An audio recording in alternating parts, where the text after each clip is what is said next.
Wade in the water, wade in the water, children, wade in the water. God put troubles in the water. Who's that young girl dressed in red? Wade in the water. It must be the children that Moses led. Oh, no, just in the water. Wade in the water.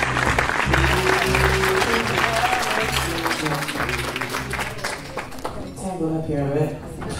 Working for the Los Angeles Rams is a very special and unique opportunity, and I think one of the things the organization does very well is economic empowerment from the inside out. As a professional, I went to an HBCU. Went to an HBCU, a very small school in Maryland. And there's a stereotype that if you don't go to a certain school, you only have limited access for opportunities. And the Los Angeles Rams picked me from Washington, D.C. People meet me, they want to know, how did I get this job? Who did I know? Who did I talk to? And I always tell them that favor isn't fair. And I was selected to do this job. But the Rams are an organization that pioneer, and they pioneer with a purpose. I was actually talking to the gentleman earlier and just saying this, that the organization was the first to put an insignia on the helmet. They were the first to have an openly gay player. They were the first to have an African American player. So they're not afraid to push the boundaries where they need to. Our CMO is a woman. A lot of the executives within our franchise, they are women. Within the community, our organization and team is really anchored on community service. And so each year we give back over 15,000 hours, not just highbrow events. You know, you think of the NFL, you think that we're only going to be in Agora where our headquarters is. No, we're also in Inglewood. We're also in the Inland Empire. And so we're committed. You may see us with the Wasp Bears, but then just several months ago, we also sponsored a title sponsor for Home Walk, which is LA's largest event to help decrease homelessness here in LA. So from the inside out, the Los Angeles Rams are really committed to everything. So as you can see, there are many efforts that are taking place in communities, disseminating information, working with students, and by all means, giving back to the community. So you can see this has been very informative for many of you. How have you really gained some information out there? And realizing even just with the loans and that women, I know, are reticent about getting loans. So thank you for sharing this information, and that's why that question was so important. Because it's about giving back and giving back to the communities so communities will thrive. It makes what Madam Townsend says all the time, it's a win-win for all of us. Yes.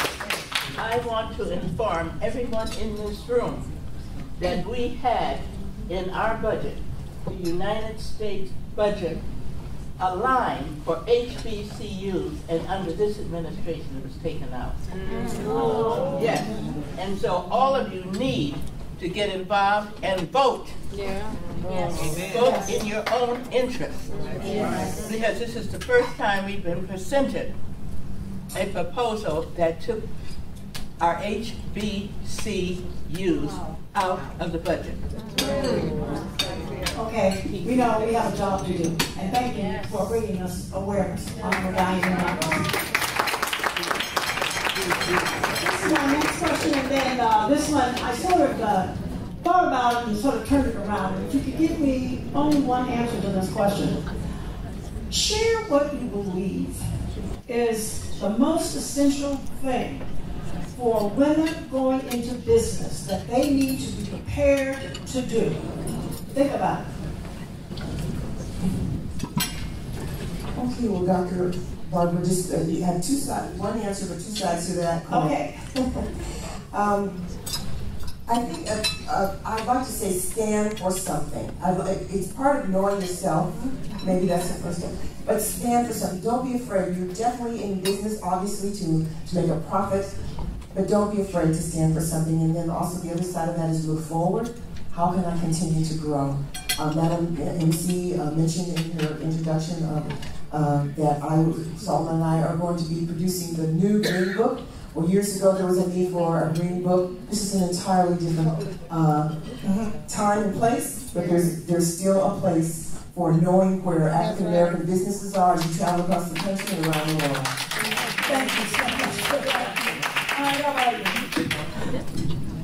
Well, I know it's been said, but it is really important for women to be themselves and to be comfortable with being themselves. And you know, if the people who care, well, I'll put it this way: the people who matter don't care, and the people who care don't matter. Wow. That's right. Very well put. All right, Em, how about you? Well, it's for me. It's really the diversity and inclusion, which is already like discussed with us in the Asian Real Estate Association of America. Advocacy. We need to get involved, just like our Honorable Ambassador Diane Johnson said. We need to get involved. I get involved. I got that from MC Thompson again. She is really my mentor. And having a mentor like that, it's really like, okay, what am I going to do now? Well, there is a diversity and inclusion in our 3-point policy that we went to Sacramento. Getting involved, going to Sacramento, that's what I learned from her too. Go to Sacramento, go to Washington, which we did. Last May I went to Washington because we have this 3-point plan to talk to our congressmen and our congresswomen, and that's being involved. There is a Dodd-Frank already, ma'am, that was championed by our Honorable our Honorable Maxine Waters. The Dodd-Frank. It's already on the table. It was already financial service. Yes. Now, what we could do is get involved. Have all our congressmen, our council members to just say, push it. We need all the organizations and companies to diversify, hire women, and like me, Asian. All of us, diversity is important, and that's why we have to get involved. Thank you. Thank you. My advice to women when they're starting a business is to be prepared. A lot of women come to me and they think they're prepared, or people in general, startups, and if I ask them simple questions about their business, they cannot answer the question. You're in business to make money and a profit, and you write a business plan with financial projections, and you really don't understand those projections. You just have a desire to start a business, but if you don't know how to operate that business, you will fail. I visit a lot of restaurants and small businesses here in LA, and that you guys probably visit as well. And when you see the back end, they are scattered. They've been in business 10, 15, 20 years, and they have no idea what they're doing. And if you don't start off properly, you'll probably never get the time and opportunity to catch up or even learn the business. So it's to be prepared. And being prepared is knowing your numbers financially. It's about making a profit. So you need to know how much money, how many sales you need to make in a day to break even or to make a profit. Most people don't realize I need to sell 1,000 shirts today to make a profit, or 100 shirts. They just have a big business plan with one summarized number of what they want to make, but they don't know when they break it down to the month, to the week, to the day, they have no idea what that means. So if you're not prepared, you're probably not going to be successful. So my advice is to be prepared financially more than anything, and that's knowing your numbers.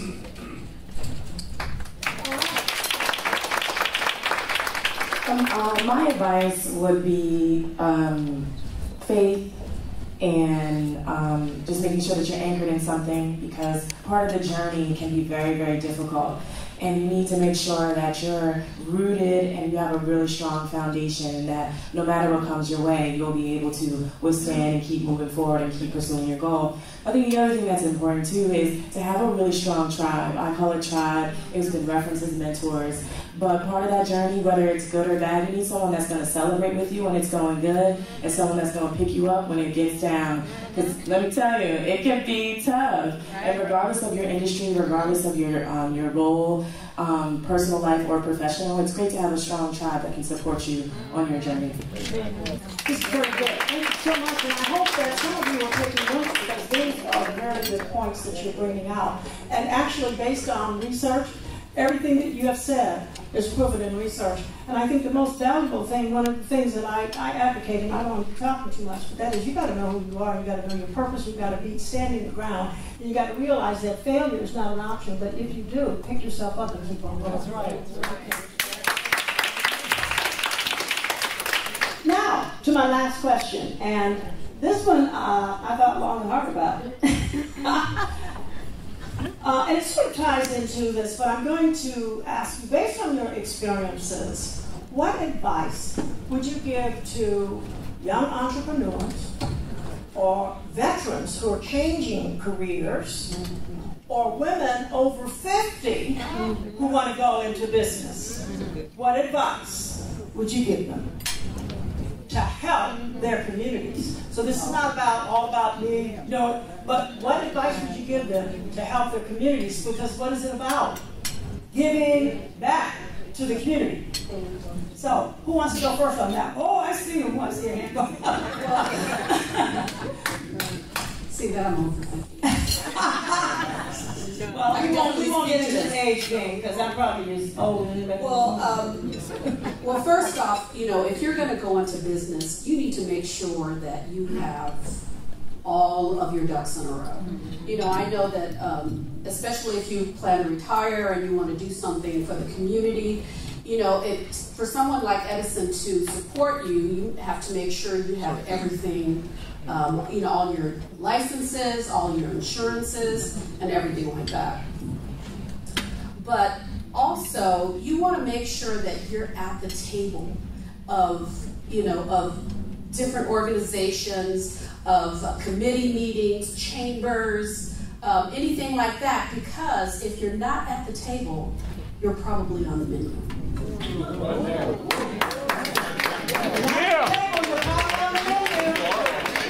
In my stomach.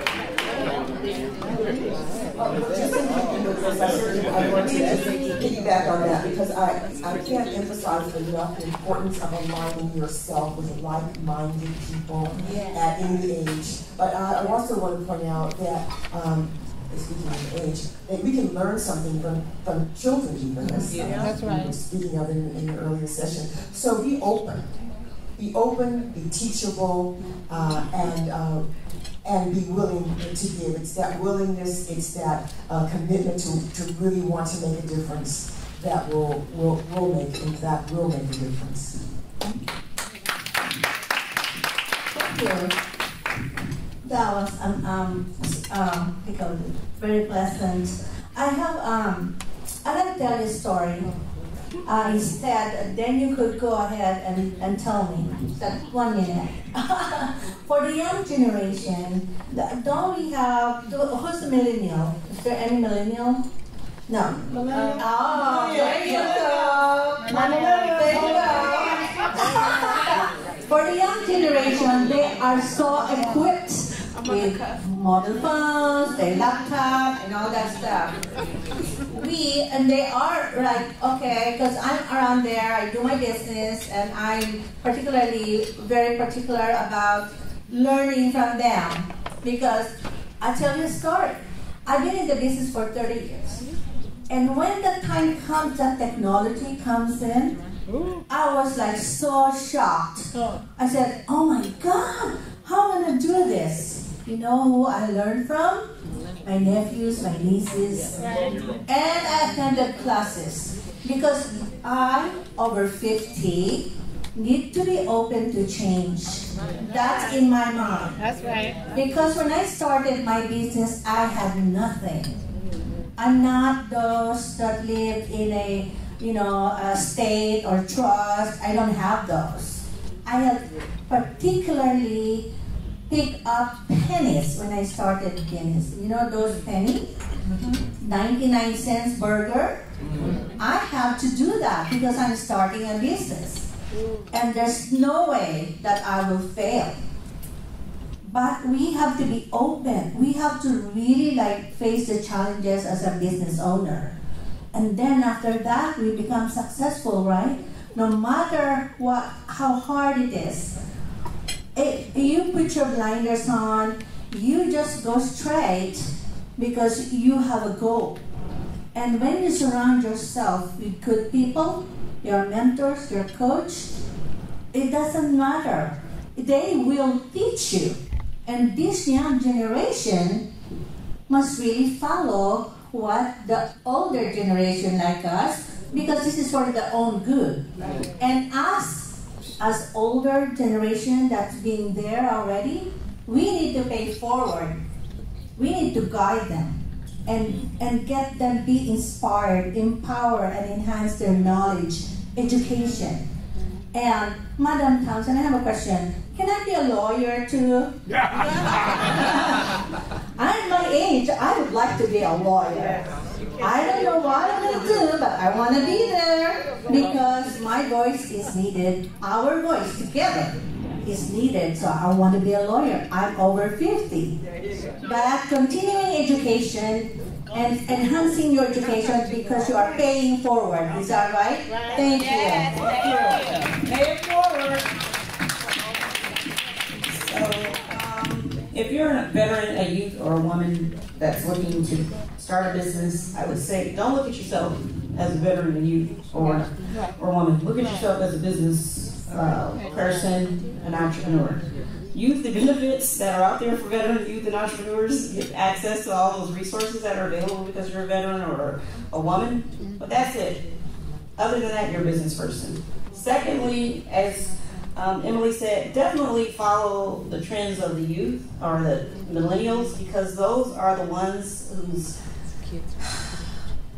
financial statements are much higher than the older generation. So it's not business as usual anymore. Business is following entrepreneurs. Their tax returns are $250, starting out $500, $5 million, $4 million. They are making more money at a faster rate and pace because they don't think, or they don't have those hurdles that they think that are there. They don't see those. They just do business. They want something, they do it, they ask for it, because they haven't had any setbacks or anything happen to them where they don't think it's possible, because everything's fast track.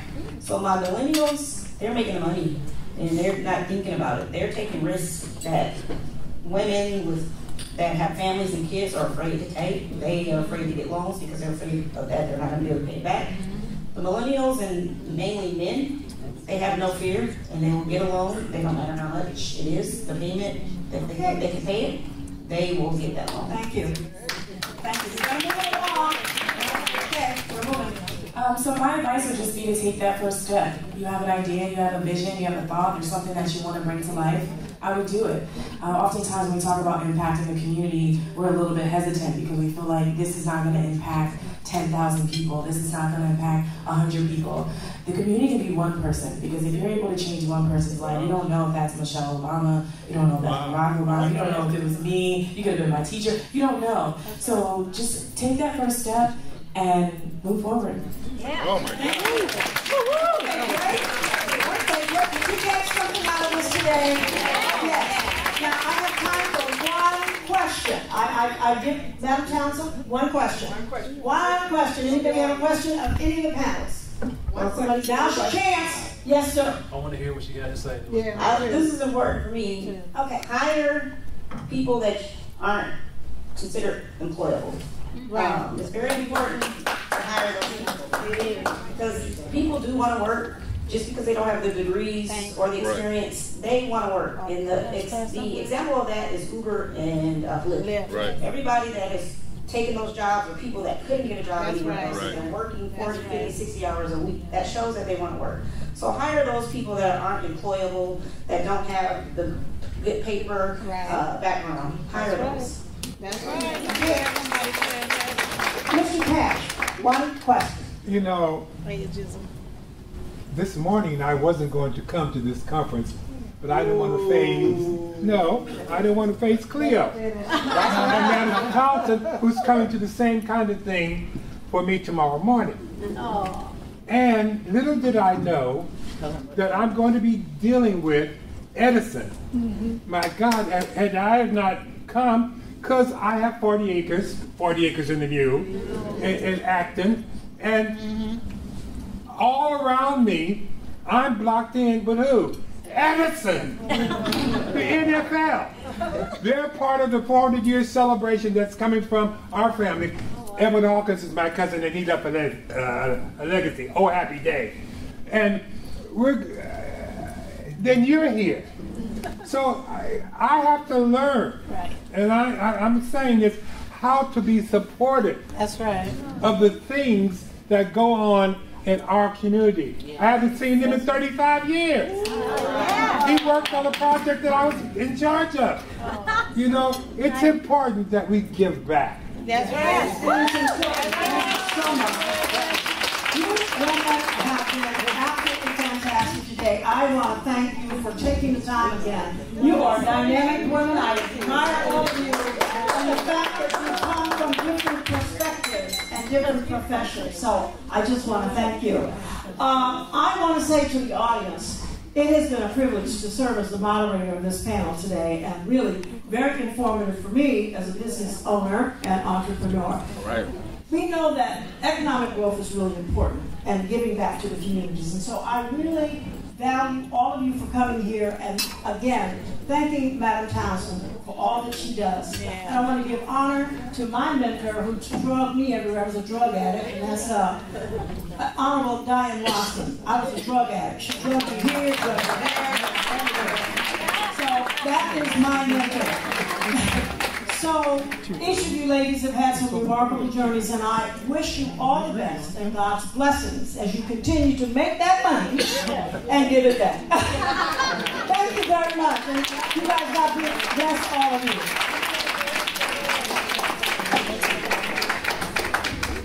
This is Dr. Barbara Young with Transformation Success Television Network signing off, and if you need more information, text me or DM me at Instagram, Dr. Barbara Young, or info@transformationforsuccess.com. This is Dr. Barbara Young saying goodbye, and I'll see you next week with another great show.